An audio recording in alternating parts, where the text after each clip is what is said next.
Hi, this is Kathleen Wilcox. I'm here with the ladies at Three Brothers Winery, and we are about to taste through three of their wines. So, ladies, take it away. We would love for you to start with the 2019 0 Degree Riesling. Right? That is Right here. yeah, very nice. That is our driest iteration of Riesling on the property. Sort of the background behind those names roughly. We have 4 Rieslings that we feature in the Stony Lonesome lineup, 0 through 3rd, with varying degrees of sweetness as a rough guide, but there's some other flavor factors and aromas that factor into it. But for 0 degree, we're going for crisp acidity, really focusing on the acid and the citrus flavors in the grapes. Palate cleansing. Is often the cleanest fruit that comes in out of the Riesling blocks. It's generally one of the first Rieslings that we pick. And then we tend to get really geeky and separate them into many different tanks and yeast fermentations, and then choose the very best for this style after they're finished fermenting and blend them. Yeah, so as far as the 4 Rieslings, we generally have, I would say, between 12 and 15 Riesling ferments a year. And so those get blended into into all of the different Rieslings at the end. But we really focus on yeast strains for the 0 degree that bring out texture, a little bit of phenolic grip to it. That really does some nice stuff for the flavors, focuses on citrus, a little bit of a pithy zest component. I'm definitely getting the citrus. It's a beautiful, beautiful wine. I really love it. And it's so dry. It's really perfect for the summer. Yeah, and so that actually, it's super dry tasting, but it has 7 grams per liter of sugar in it. The acid is so high that it mitigates that and makes it feel bone dry. Absolutely. So if we were to drop it all the way dry, it probably would hurt. Yeah, it probably would hurt. Yeah, 2019, especially here in the Finger Lakes, was a very, very high acid year. Across the board with pretty much everything. And so to keep it from totally stripping enamel off, we leave a few grams of sugar to offset that. Beautiful. And how does it sell? I hear different things from different winemakers in the Finger Lakes about how the Riesling sells. I mean, I always associated Riesling with the Finger Lakes. Is it one of your bigger sellers, or? It is. The dry Riesling for sure. That and actually our Cab Franc Rosé are the 2 most popular out of Stony. So. Great. Okay. And how many bottles or cases do you make of this? This is about 660 cases a year or so. Okay. And I'm also very curious about the Gewurz here. So yeah. I'm super excited to get this. Sure, we can do that next. I think that would make sense. We love all of our babies, but I'm really love this wine. Absolutely. So 2018 was an interesting year. It rained basically all daily. Of the time. Literally all the time. But it produced this Gewurz with a tiny bit of botrytis on it that ended up being so beautiful to work with. And we got it to quite a both flavor development and actually bricks ripening level that we enjoy working with. Yeah, so stylistically, Kim and I both fall preferentially on a Gewurz with a little bit of sugar left that tends towards spice cake and floral, but also tropical notes of lychee.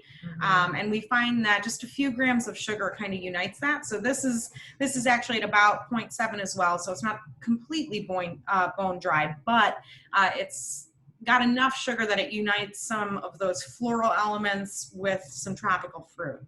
I'm definitely getting the tropical, the lychee. It's beautiful. It's really balanced, really. And how many cases of this do you make? 250. Okay. Yeah. And case production will vary by year and how the grapes come in, but generally that's where we hit. And did you launch some of these later, or have they all been kind of around since you first got started?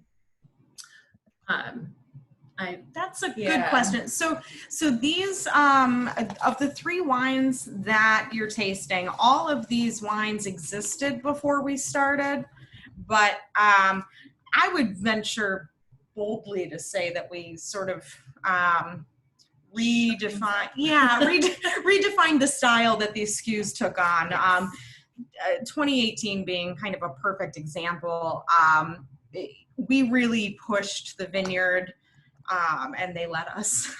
We had just started. We had just started about a week before bringing in fruit in 2018. And the Gewurztraminer, for instance, is a very, very fickle grape by varietal. It rots very easily. So in a year with a ton of rain, there was a lot of itching to pull things off the vine maybe sooner. And we really asked and urged the vineyard to do some hand sorting in the field, dropping fruit to be able to get a little bit more ripeness. And so that's where a lot of the flavors come from in that wine.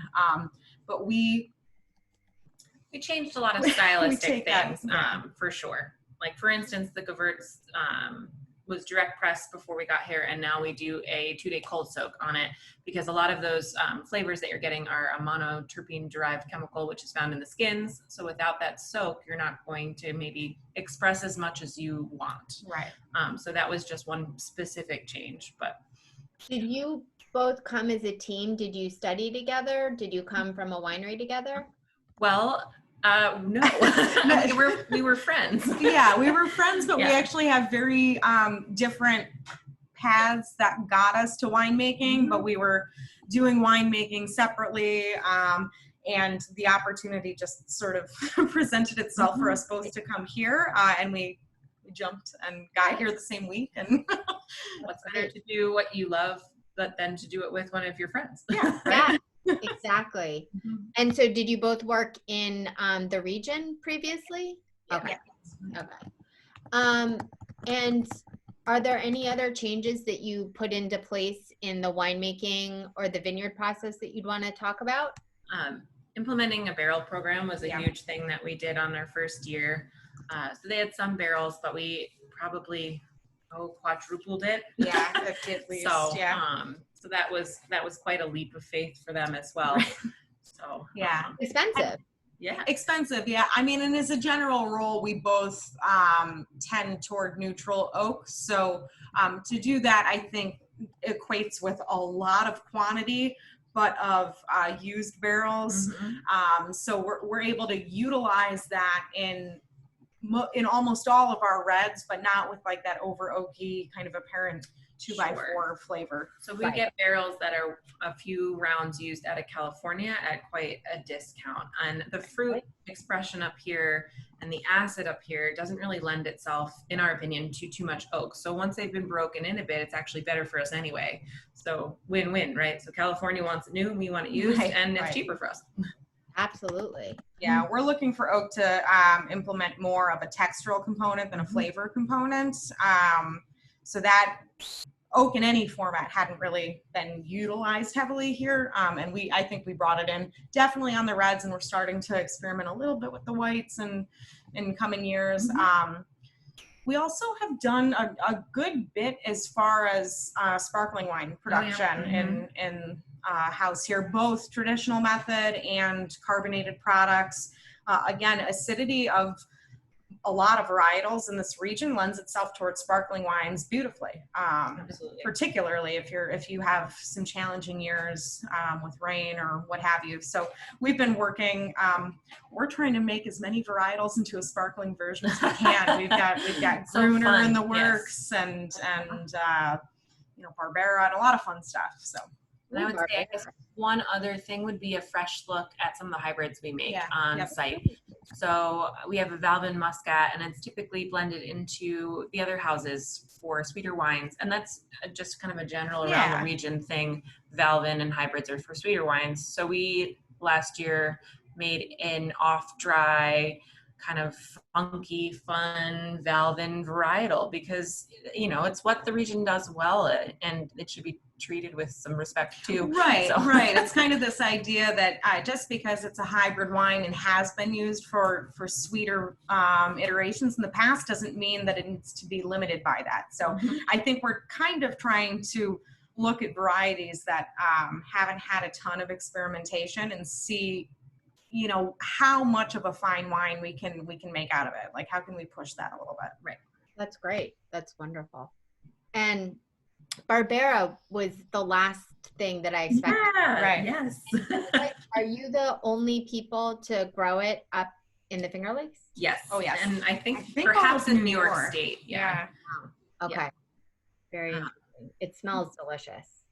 Oh, thanks. We were, I think, most nervous about this. Neither one of us had worked with Barbera prior to coming here. So Right. we were delightfully surprised with the fruit that we got to work with in 2018. Absolutely. And how many cases of this are available? About 190. Okay. Wow. So it's definitely a smaller. Yep. So tell me, I mean, it's so fresh, but walk me through what you guys smell and taste. Sure. Yeah, I definitely think it's got all of the dark fruit up front and cherries and bramble character. And then it's got some nice herbal qualities to the palate for sure. But it's a richer wine, especially for up here. So yeah, it definitely sort of plays to its heritage. It goes into that sort of olive tapenade, a little bit of that herbal character without being green. But it is also not an aggressively tannic wine, so it plays well with the fresh acidity that it still comes to it. So for us anyway, it's been one of the red wines that has gone into rich red and dark fruit flavors while keeping some of that freshness that the region is so good for. Absolutely. And do you put this on oak, or would you?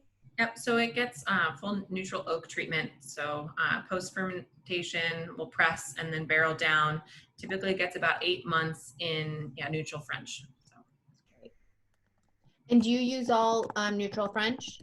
Or do you For the most part. Largely, we have a couple of new French oaks that will rotate into our reserve Chardonnay program. But for the reds, yes. Got it.